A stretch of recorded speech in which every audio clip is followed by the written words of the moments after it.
Assalamu alaikum students, welcome back to my YouTube channel SLO's Academy. I am your physics teacher and today we are going to discuss about 11th class physics chapter number 7 that is physics of solids. तो बच्चों आज की video का topic है 7.1.3। जैसा कि आपको पता है कि हम क्लासिफिकेशन ऑफ सॉलिड्स को डिस्कस कर रहे हैं और उसमें हमारे पास थर्ड क्लासिफिकेशन है इमोर्फस सॉलिड। इससे पहले वाली वीडियोस में हमने क्रिस्टलाइन सॉलिड को डिस्कस किया था, उसके बाद पॉलीक्रिस्टलाइन सॉलिड को डिस्कस किया था और आज हम एमोर्फस सॉलिड को डिस्कस करने जा रहे हैं। तो जैसा कि बेटा इसके नाम से ही पता चल रहा है एमोर्फस यानी इसका मतलब है ए का मतलब है विदाउट और मोर्फस का मतलब है फॉर्म यानी विदाउट फॉर्म, यानी ऐसे सॉलिड जिनकी कोई खास शक्ल ना हो, कोई खास फॉर्म ना हो। ठीक है, तो यहाँ पे मैंने लिखा है the term amorphous means without regular form और रेगुलर स्ट्रक्चर। ठीक है, यानी इनके अंदर आपको इनके नाम से पता चल गया कि ना ही इनकी कोई रेगुलर फॉर्म होती है ना ही कोई रेगुलर स्ट्रक्चर होता है। तो इसकी डेफिनेशन को देख लेते हैं। Solid materials whose constituent particles are arranged in a random manner are called amorphous solid।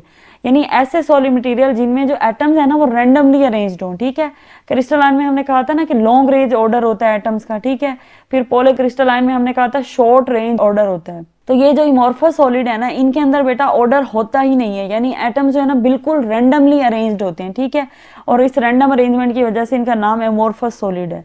और they are also called as glassy solids, या फिर हम इनको ग्लासी सॉलिड्स भी बोलते हैं। ठीक है, यानी हमारे पास जो ग्लास होता है ना वो भी अमोर्फस सॉलिड होता है, तो उसकी वजह से हम इसको ग्लासी सॉलिड भी बोलते हैं।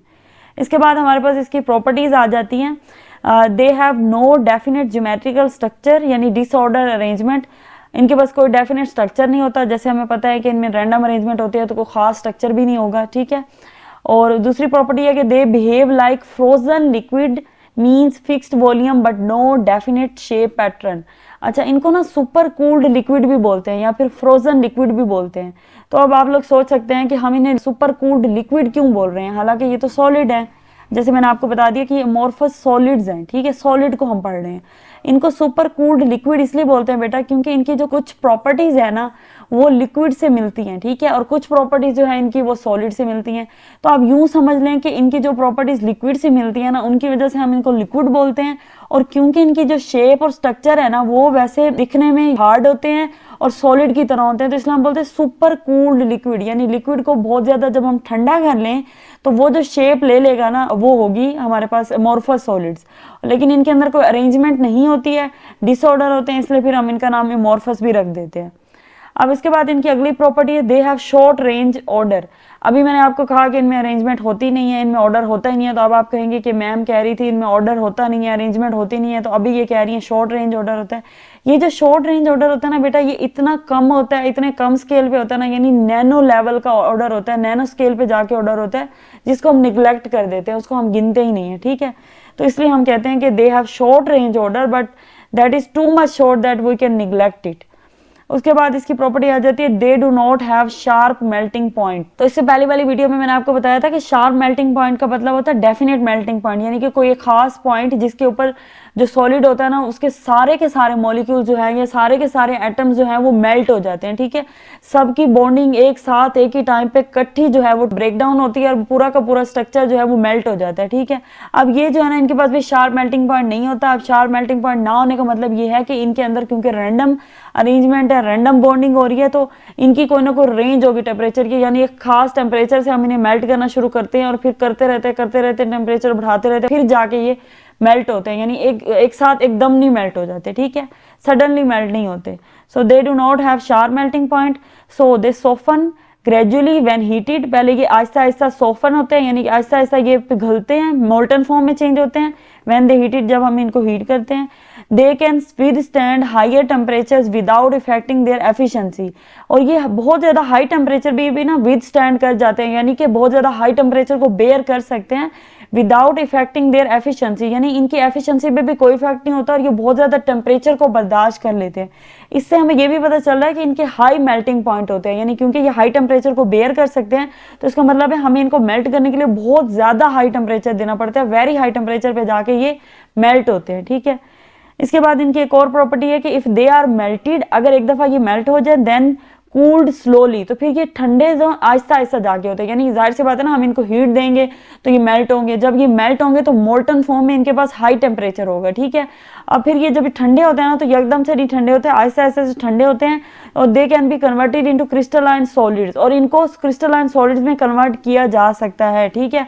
अब यानी हमें ना ये जो प्रॉपर्टी है ना, ये कंडीशन बता रही है कि अगर हम इनको मेल्ट करके आहिस्ता आहिस्ता ठंडा करें तो हम इनको चेंज कर सकते हैं एमोर्फस से क्रिस्टलाइन सॉलिड के अंदर, ठीक है ना। तो ये प्रॉपर्टी होगी इनकी।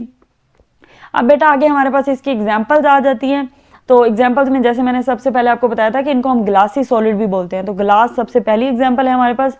समटाइम्स सुपर कूल्ड लिक्विड, ठीक है, इसको हम सुपर कूल्ड लिक्विड कहते होते हैं ग्लास को। और रबर हमारे पास इसकी एग्जांपल है। Thin film system deposited on a substrate at low temperature, जैसे ग्लूज है या मैनी पॉलीमर्स जो होते हैं, ये पॉलीमर्स भी बहुत सारे इसके अंदर आते हैं, ठीक है। अब ये हमारे पास इसकी डायग्राम है अमोर्फस सॉलिड स्ट्रक्चर की, तो ये आप देख सकते हैं कि बिल्कुल रैंडम अरेंजमेंट है। अच्छा, इसके बाद हमारे पास एक टेक्निक है एटॉमिक इलेक्ट्रॉन टोमोग्राफी। अब जैसे बेटा मैंने आपको ना इस चैप्टर के स्टार्ट में बताया था कि XRD जो एक्सरे डायफ्रैक्शन टेक्निक होती है ना, उसके जरिए हम क्रिस्टलाइन सॉलिड का स्ट्रक्चर चेक कर सकते हैं, उसमें एटम के अरेंजमेंट कैसे है उसको देखने के लिए हम वो टेक्निक यूज करते हैं, ठीक है। अब ये जो अमोर्फस सॉलिड होते हैं ना, इनकी अरेंजमेंट को चेक करने के लिए हम जो टेक्निक यूज करते हैं उसका नाम है एटॉमिक इलेक्ट्रॉन टोमोग्राफी, ठीक है। यानी इस टेक्निक के जरिए हम देखते हैं, और यही टेक्निक हमें बताती है कि इनके अंदर कितना ऑर्डर है या नहीं है, ये कैसा इनका स्ट्रक्चर होता है, ये सारा हमें इस टेक्निक से पता चलता है। तो ये आपने एमसीक्यूज पॉइंट ऑफ व्यू के लिए याद रखना है इस टेक्निक के नाम को। Atomic electron tomography shows that 85% या almost 85% of atoms in amorphous solids have random arrangement while some arrange into small ordered clusters, ठीक है। यानी कि मैंने बता दिया ना आपको कि बहुत कम ऑर्डर होता है, तो 85% या उससे भी ज्यादा जो है ना हमारे पास रैंडमनेस होती है, और 15% या 15% से कम जो है ना वो हमारे पास स्मॉल ऑर्डर, वहां पे भी स्मॉल ऑर्डर होता है, लॉन्ग रेंज ऑर्डर नहीं होता, यानी वहां पे भी वो जैसे पॉलीक्रिस्टलाइन के अंदर शॉर्ट रेंज ऑर्डर थे ना वैसे वाले होंगे, ठीक है। अब इसके बाद एंड पे इनके यूजेज आ जाते हैं। तो ये कहाँ पे यूज होते हैं? They are used in constructions, household uses, ठीक है, household wares and laboratory wares, यानी कि घर की चीज़ों के लिए इस्तेमाल होते हैं ये वाले अमोर्फस सॉलिड, ठीक है। या फिर कंस्ट्रक्शन के अंदर जो कंस्ट्रक्शन का मटेरियल जैसे सीमेंट वगैरह होती है वहाँ पे भी यूज़ होते हैं।